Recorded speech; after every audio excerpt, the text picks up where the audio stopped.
With great power comes great responsibility. My content existed because I tried my very hardest to be an absolute and utter realist, especially with uncomfortable truths. I was pointing out that very uncomfortable. Is that a truth? It's an uncomfortable truth in many parts of the world. It's not a truth that I'm happy about. I don't want to be seen as a negative influence in the world. I know that there's a whole bunch of men. I get thousands of emails a week from men whose lives I've saved. I get thousands of emails a week from men who are on the verge of suicide and I've saved their lives. I believe in protecting and providing. I've been misunderstood. I don't want anybody to be offended by anything I say. I want to be a positive force in the world. I don't want anybody to hear what I say and make them feel bad about themselves.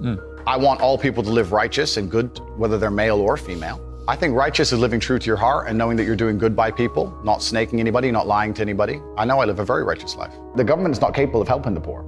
And this is why it's so important as a person, you take personal responsibility and understand you're living in a world where the matrix can be cracked. You can make a bunch of money, but you need to take responsibility and do it. I refuse to accept that there are people out there who cannot become happy, contented individuals. I refuse to accept we live in a world where God has created people who, no matter how hard they work and how good their life becomes, can't be happy. I don't accept that. I accept that the universe is a very giving place and that God loves all of us. And if you try your best and you work hard, you can become a better person. I'm telling the younger generation that if they don't get up and work hard and make sure that they're important, that the world's not going to give a shit about them. 99% of my content was aimed at men, telling them the truth, saying that as a man, you're born with no inherent value. You have to become important. You have to go through some pain or go through some suffering to make people care about you. Otherwise, you're not going to matter. As a dude, if you walk into the party and you've put no effort into your life, nobody gives a shit. Nobody cares about you. And every man out here knows. And one of the great things about the masculine journey and masculinity is that we've all lived a semi-similar story.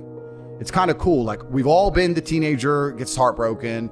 We've all been unimportant. We've all like worked hard and then started to get some clout. And then we've all kind of lived the same kind of journey. So I say to everybody out there, yeah, if you don't follow that path and follow that journey and in one way or another get to the top, whether it's fighting, whether it's comedy, whether it's musician, whatever it is, if you're just going to stay somewhere near the bottom and then at the age of 44, email me saying I'm depressed, well, of course you're depressed. You're a loser. Yeah. But that was your choice because you have to build yourself as a man. And if you decide not to build yourself, then your life's going to suck. My main message is to resist the slave mind, to understand that every single thing you're being told has an agenda behind it or you wouldn't be told it otherwise, to examine every strongly held belief you have and try and identify where it comes from and why you have it. I sit and argue with people, I discuss things with people, and they so fervently believe a point. And I say, why do you believe that so much? Like, do you have personal experience? No, but I saw the news. The news told you X, and now you are desperate. You will sit here for hours arguing that point. A lot of people are completely empty vessels ready to be programmed. And I try and tell people, listen, to just stop for a second and understand that the things they're telling you to believe are not necessarily for your benefit. The people who make the rules don't make the rules for the benefit of everybody. They make the rules for the benefit of the people who make the rules of the game. So telling people to resist a slave mind and just be critical thinkers, keep their brain open, pay attention to things, be perspicacious, that's the general theme. And it doesn't matter whether you're left, right, liberal, man, woman, etc. It's just think for yourself. That's the general message. I believe men and women are a beautiful union. I think we're slightly different, but when we work together, we're the most powerful force in the world. And I certainly believe that men and women, when they work together, it's the most beautiful force on the planet. So of course I believe in men and women. Of course I believe in love. Of course I believe in marriage. Of course I believe in family. Okay. I believe in marriage in the traditional sense. I believe a man has a duty to stand up and be a real man. I believe that the problem with the world today that we are facing is that not enough men are sticking to the age-old ways of masculinity. I believe that me standing up and saying a man must protect a woman and provide for her, so he needs to make sure that she's safe. He needs a degree of authority. I believe women are sovereign individuals and they can make any choice they so desire. I think that it's important that we remember that a man has a duty. I think I certainly in my relationship have a financial responsibility to provide for my woman. My woman would never have to work unless she wanted to because I'm the kind of person who works hard enough. And I'll make another point that needs to be said. The number of women who have stood up and stuck up for me is ignored. Thousands of women are making videos saying, I've met Andrew Tate, he's such a nice guy. I wish I had a man like Andrew Tate who felt responsible to protect and provide for me. You know what? I do belong to my husband. That's why I married him and I love him. We ignore the thousands of women who stood up and stood by me and said everything I said is true. This is that there's a large contingent of men who still want to make money, go to the gym, be strong, drive a fast car, be traditionally masculine, and don't want to be shamed for that. And I believe that feeling depressed is real. I don't believe depression as a clinical disease is real. No. I think PTSD is very real. Unfortunately, I have some friends who suffer from that. I know that feeling depressed is real. I believe that the number one power you have against these things are trying to take control of your own mind and affecting your own life. I believe that it's not healthy to hand over all your power and believe that depression is an outside disease that you can't affect. I know that when I've had difficult periods in my life, and also many of my friends, like I've said, suffered from PTSD and been through terrible things. I've lived a very difficult life, and I know people who have, that the things that made them feel better is when they woke up and said, you know what, I'm not gonna allow this to damage me anymore. I'm gonna take responsibility. I'm gonna get up and I'm gonna fight this as hard as I can.